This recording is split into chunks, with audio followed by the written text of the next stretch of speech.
ఇంటికి పోవాలనుకుంటున్నా, ఒక్కనే పోవాలా? అరే వీనికన్నా ఫోన్ చేద్దాం, మరి వీడు అత్తరు రాడు. వీడేంద్రా ఇప్పుడు ఫోన్ ఎత్తాడు. హలో మామ చెప్పరా. ఏం చేస్తున్నావురా? ఏం లేరా, ఇప్పుడే రెడీ అవుతున్నా డ్యూటీ పోదామని. సరే కానీ నేను ఇంటికి పోతున్నా, 2 రోజులు లీవ్ పెట్టినా, నువ్వు వస్తావారా? అవునా, సరే మామ, నేను కూడా వస్తా మరి, 2 రోజులు లీవ్ పెడతా. సరేరా. సరే మామ, రెడీ వస్తాం మీ రూమ్ దగ్గరికి. మరి వాడు అత్తానడిగే బట్టలు చదువుకొని రెడీ ఉండాలి ఇక.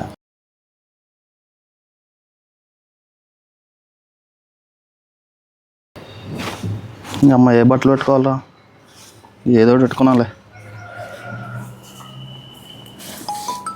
ఈ టైంకి ఎవరు ఫోన్ చేస్తాడు? అమ్మ ఈ టైం బ్యాంక్ ఫోన్ చేసిండ్రా.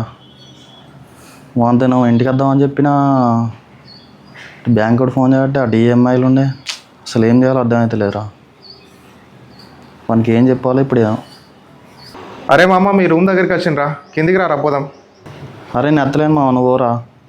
మధ్యతరగతి యువకుడి జీవితం అంటే కుటుంబం కోసం పరుగులు, తల్లిదండ్రులతో గడపలేని క్షణాలు, రోజంతా వాళ్ళ కోసమే కష్టపడతారు కానీ వాళ్ళ ప్రేమను నోచుకోలేని అయోగ్యుడు. తన కళ్ళలో కలలుంటాయి, చేతుల్లో బాధ్యతలుంటాయి. ఇలాంటి నలిగిపోతున్న మధ్యతరగతి వాళ్ళకి ఈ వీడియో అంకితం.